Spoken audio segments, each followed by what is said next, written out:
Hi students, welcome to Jaydev Academy. My name is Ramesh. Basic computer knowledge అనేది ఈ concept complete అయిపోయింది. Last వీడియోలో చెప్పుకున్నాం. ఈ రోజు నుంచి ఏంటంటే బిట్స్ చెప్పుకుందాం. బిట్స్ ఇంపార్టెంట్ టాపిక్స్ ఏవైతే ఉన్నాయో మీ ఎగ్జామ్ లో క్వశ్చన్స్ ఎలా అడుగుతారో అవి చెప్పుకుందాం.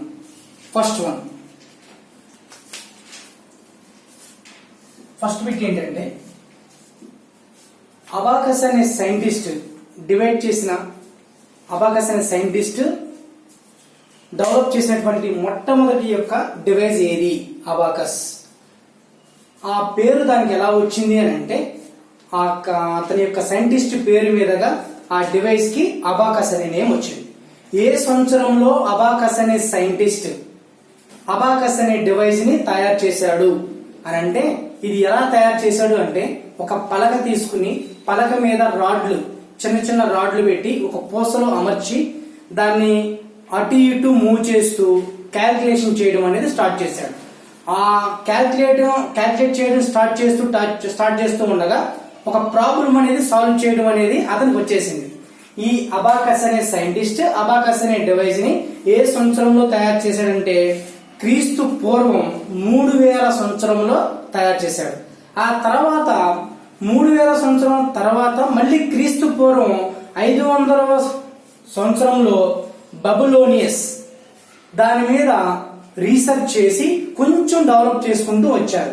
మళ్ళీ ఆ తర్వాత క్రీస్తు శకం 1300వ సంవత్సరంలో చైనీస్ వాళ్ళు ఈ అబాకస్ మీద ఇంకా ఎక్స్పెరిమెంట్ చేసి దాన్ని డెవలప్ చేయడం స్టార్ట్ చేశారు.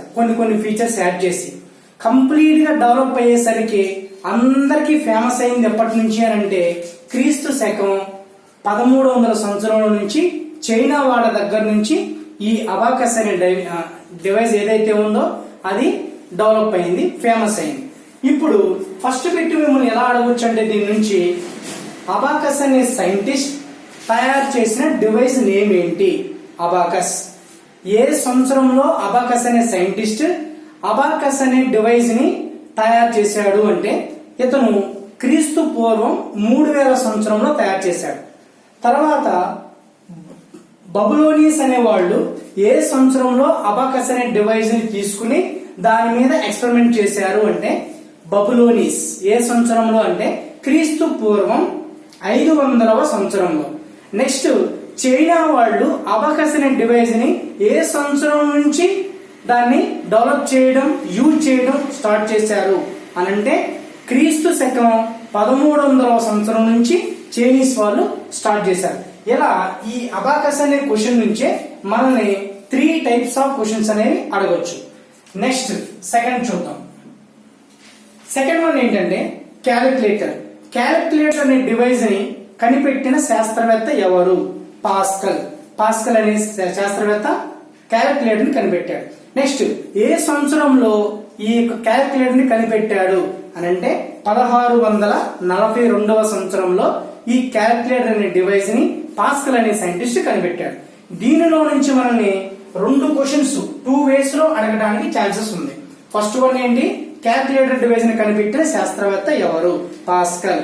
ఏ సంవత్సరంలో క్యాలిక్యులేటర్ డివైస్ ని పాస్కల్ అనే సైంటిస్ట్ కనిపెట్టాడు అని అంటే, 1642వ సంవత్సరంలో కనిపెట్టాడు. ఇలా క్యాలిక్యులేటర్ నుంచి 2 క్వశ్చన్స్ అడగవచ్చు.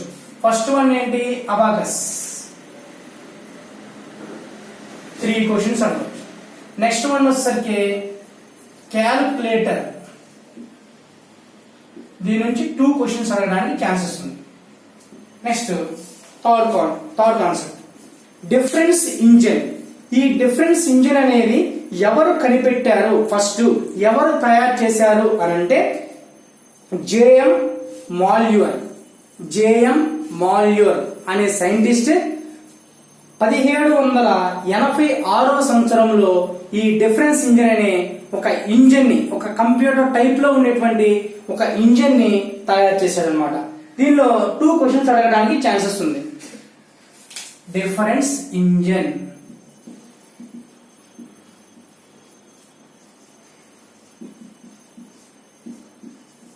డిఫరెన్స్ ఇంజిన్ ని ఏ సంవత్సరంలో కనిపెట్టారు అని అంటే, 1786వ సంవత్సరంలో కనిపెట్టారు.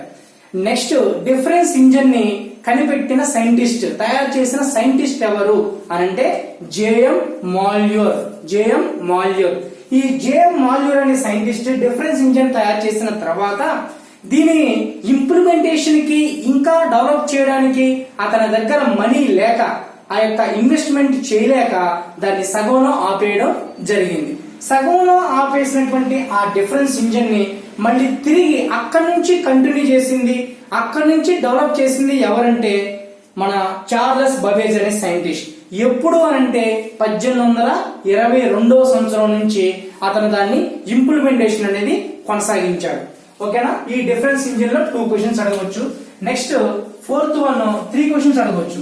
ఇదే డిఫరెన్స్ ఇంజిన్ ని చార్లెస్ బబేజ్ అనే సైంటిస్ట్ ఏ సంవత్సరం నుంచి డెవలప్ చేయడం స్టార్ట్ చేశాడు అంటే 1822వ సంవత్సరం నుంచి చార్లెస్ బబేజ్ అనే సైంటిస్ట్ డిఫరెన్స్ ఇంజిన్ ని డెవలప్ చేయడం స్టార్ట్ చేశాడు అనమాట. Next analytical engine. Analytical engine.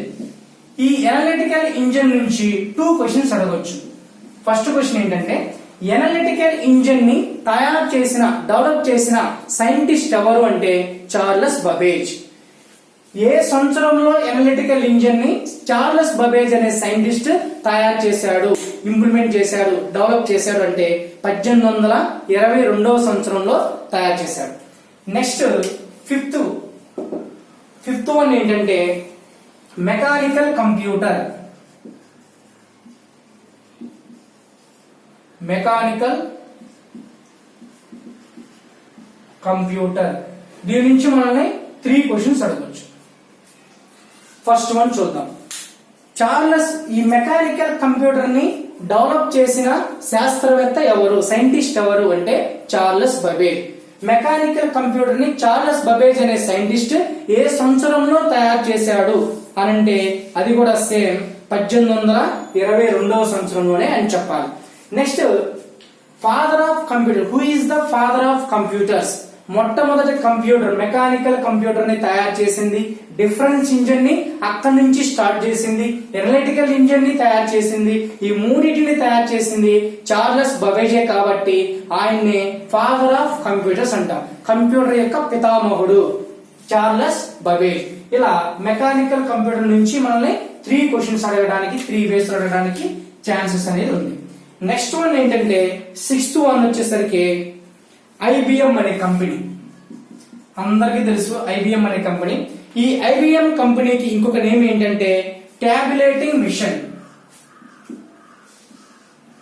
ట్యాబులేటింగ్ machine. IBM means, IBM కి అబ్రివేషన్ అడగొచ్చు. IBM stands for international business machines. International business machines.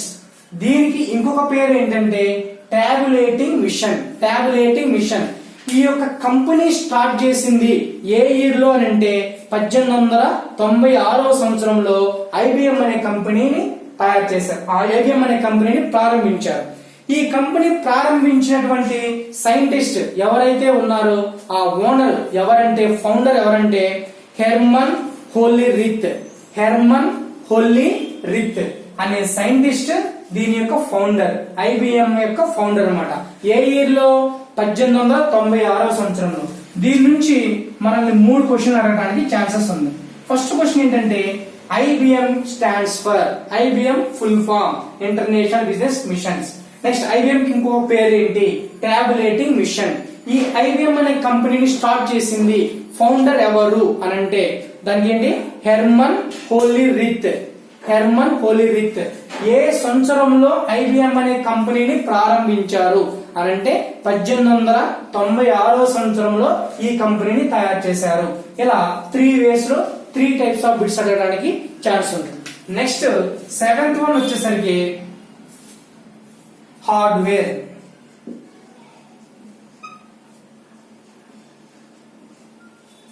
8th one వచ్చేసరికి సాఫ్ట్వేర్.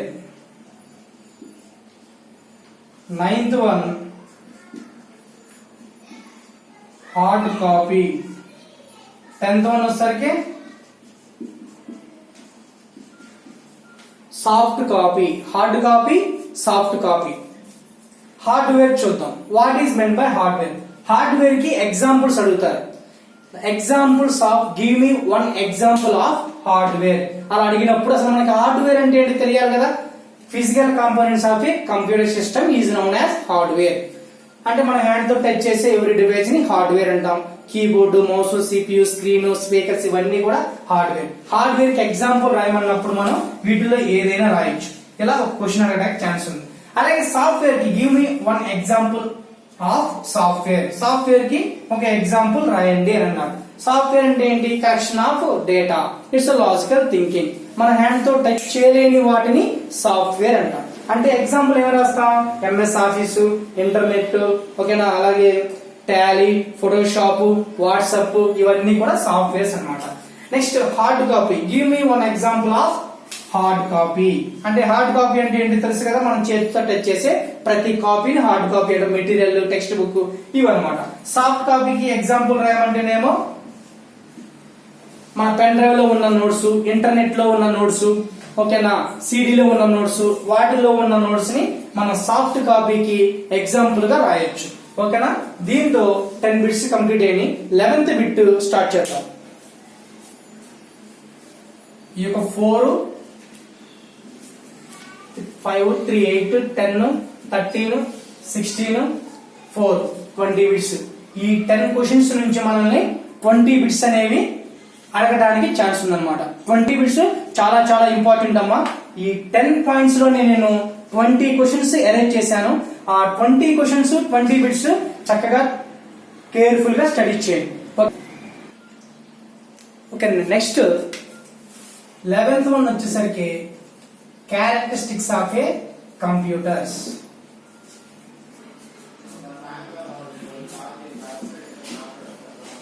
అంటే కంప్యూటర్ యొక్క క్యారెక్టరిస్టిక్స్ కి ఒక ఎగ్జాంపుల్ రాయమని చెప్తారు. ఒక ఎగ్జాంపుల్ రాయమంటే మనకి 4 చెప్పాను కదా. Speed, accuracy, memory capacity, no human feelings. ఈ 4 లో మనం ఒకటి క్యారెక్టరిస్టిక్ కి, కంప్యూటర్ యొక్క క్యారెక్టరిస్టిక్ గా ఒకటి రాయొచ్చు. గివ్ మీ అన్ వన్ ఎగ్జాంపుల్ అండి. దీని నుంచి ఒక బిట్ అడగడానికి ఛాన్స్ ఉంది.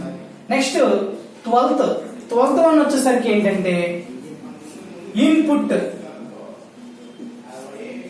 అలాగే ప్రాసెస్, అలాగే అవుట్పుట్. ఈ 3 నుంచి మనం 3 క్వశ్చన్స్, 3 బిట్స్ అడగడానికి ఛాన్స్ ఉంది. ఏంటంటే ఫస్ట్ ఇన్పుట్ అంటే ఏంటి అంటే యూజర్ కంప్యూటర్ కి ఇచ్చే ఇన్ఫర్మేషన్ ఇన్పుట్. అవుట్పుట్ అంటే ఏంటి? కంప్యూటర్ యూజర్ కి ఇచ్చే ఇన్ఫర్మేషన్ అవుట్పుట్. ప్రాసెస్ అంటే ఏంటి? ఇన్పుట్ కి అవుట్పుట్ కి మధ్య జరిగే వర్క్ ని, పట్టే టైం ని ప్రాసెస్ అంటాం. ఇలా 3 వేస్ లో మనల్ని బిట్స్ అడగడానికి ఛాన్స్ ఉంది. ఇంతవరకు నేను 12 టాపిక్స్ చెప్పాను. ఆ 12 టాపిక్స్ నుంచి బిట్స్ 24 బిట్స్ అడగడానికి ఛాన్స్ ఉంది. 24 బిట్స్ మీకు కవర్ అయ్యేలాగా చెప్పాను. ఈ 12 టాపిక్స్ లో 24 బిట్స్ చెప్పాను. నెక్స్ట్ వన్ 24 తర్వాత 25th వచ్చేసరికి CPU స్టాండ్స్ ఫర్. ఇక్కడ నుంచి అబ్రివేషన్స్ వస్తాయి. లాస్ట్ వీడియోస్ లో చెప్పినవి కాకుండా చెప్పనివి ఇంకా కొత్త అబ్రివేషన్స్ వీటిల్లో కొన్ని వస్తాయి అనమాట. కొత్త అబ్రివేషన్ చాలా ఉన్నాయి వీటిల్లో, మీరు ఒకసారి చూసుకోండి. 24th చెప్పాను కదా. 25th వచ్చేసరికి CPU కి స్టాండ్స్ ఫర్. CPU యొక్క అబ్రివేషన్ ఫుల్ ఫామ్ చెప్పమంటారు. ఏంటంటే central processing unit. Next 26th వచ్చేసరికి GPU graphical processing unit. Abbreviations అన్నమాట. ఇప్పుడు చెప్పబోయే మొత్తము కూడా మాక్సిమం 30 ఉంటాయి. ఈ రోజు ఈ వీడియోలో చెప్పేవి ఈ 30 కూడా ఫుల్ ఫామ్స్, అబ్రివేషన్స్. కొత్తవి చాలా ఉన్నాయి వీటిలో. నెక్స్ట్ 27 వచ్చేసరికి TPU tensor processing unit. Tensor processing unit. Next 28 వచ్చేసరికి SOC system on chip. System on chip SOC. ఇక్కడ SOC equal to CPU plus GPU. ఇది ఒక బిట్. ఇక్కడ 2 బిట్స్ అన్నమాట. 2 బిట్స్ యాడ్ అవుతాయి. ఏంటంటే 2 bits the combination of CPU plus GPU equal to SOC. CPU GPU అనేది personal computer లో ఉంటాయి. ఎస్ఓసి అనేది స్మార్ట్ మొబైల్స్ లో ఉండేది. నెక్స్ట్ 31 ఏంటంటే 30ది AMD. AMD advance micro devices. Advance micro devices. Next 31 ALU. 32 CU. ALU యొక్క అబ్రివేషన్ ఏంటి? Arithmetic logical unit. Arithmetic logical unit. Next CU abbreviation control unit. Control unit. Next 33 email. E for electronic. Electronic mail. Next 34 పక్కన రాస్తున్నాను. FTP file transfer protocol. File transfer protocol. Next 35 వచ్చేసరికి AI. AI artificial intelligence. Artificial intelligence.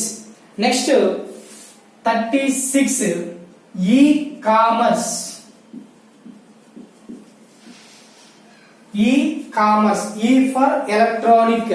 Electronic. 37th ఈ business.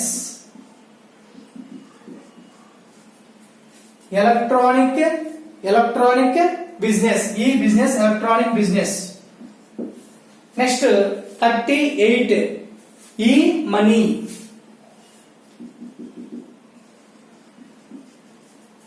ఈ money electronic money. Electronic money. Next internet. Internet కి abbreviation ఏమీ లేదనుకుంటారండి చాలా మంది. Internet. Inter means international అంటే ఇంటర్నేషనల్ వైడ్ గా. Net means network. International wide గా ఈ నెట్వర్క్ అనేది ఉంది కాబట్టి దాని నుంచి వచ్చిందే ఈ ఇంటర్నెట్. ఇంటర్ ఒకటి నెట్ ఒకటి 2 ఫార్మ్స్ ఉన్నాయి అక్కడ. నెక్స్ట్ 40 వచ్చేసరికి BPO. BPO business process association. Next 41 కేపిఓ. కేపిఓ. కే అంటే ఇక్కడ ఏంటంటే నాలెడ్జ్. నాలెడ్జ్ లో ఫస్ట్ లెటర్ కే కదా. కే అనేది సైలెంట్ కదా. నాలెడ్జ్. కే సైలెంట్ కాబట్టి ఇక్కడ కేతో స్టార్ట్ అయింది. Knowledge process association. Association. Next 42 వచ్చేసరికి ALGOL. ALG means algorithmic. O for oriented. L for language. Language. Algorithmic oriented language. ఇక్కడ BPO కి ఇంకోటి కూడా రాయొచ్చు. అది ఏంటంటే business process outsource. Outsource. O for outsource కూడా రాయొచ్చు. నెక్స్ట్ KPO కి కూడా next knowledge process outsourcing. Outsourcing కూడా రాయొచ్చు. Knowledge process outsource. ఇక్కడ రెండిటిలో PO అనేది కామన్. Process outsource. కానీ B for business, K for knowledge.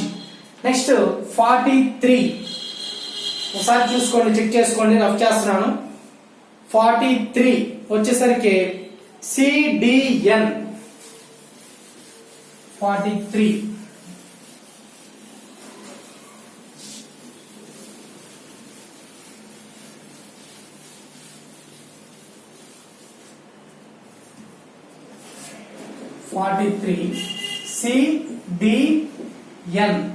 CDN means content distribution network. Content distribution network. Content distribution network. Next 44 shortcut వచ్చేసరికి SWAN.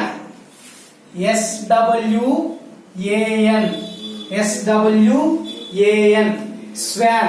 Schwann అంటే ఏంటంటే state wide area network. State wide area network. Next 45 వచ్చేసరికి van. Van అనేది పైన already చెప్పేశాను, wide area network. Wide area network. Next 46 వచ్చేసరికి LAN, local area network. Local area network. 47 వచ్చేసరికి man, metropolitan area network. Metropolitan area network. 48 WWW, world wide web. World wide web. Next one వచ్చేసరికి WLL 49th. WLL wireless local loop. Wireless local loop. WLL పక్కన రాస్తున్నాను. 50 ఏంటంటే WLAN. Wireless local area network. Wireless local area network. 51 WMAN. Wireless metropolitan area network. Wireless metropolitan area network. 55 wireless fidelity. Wireless fidelity. 53 van. VAN van. WAN van వేరు, VAN van వేరు. VAN van అంటే value added network. Value added network. ఇక్కడ రెండు ఉన్నాయండి, confusion అవ్వద్దు. WAN ఒకటి, VAN ఒకటి. WAN అంటే వైడ్ ఏరియా నెట్వర్క్. VAN అంటే value added network. 54 XML. XML extended markup language. Extended markup language. 55 CAS conditional access system. Conditional access system. Next 56 వచ్చేసరికి CDMA.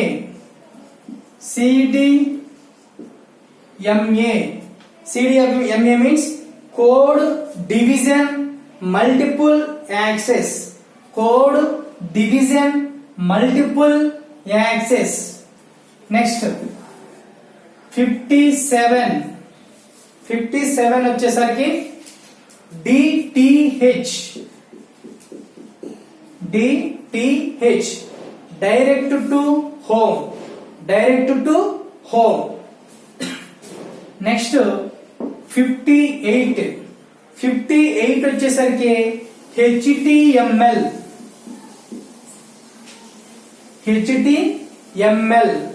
Hyper text markup language 59 DHTML dynamic hyper text markup language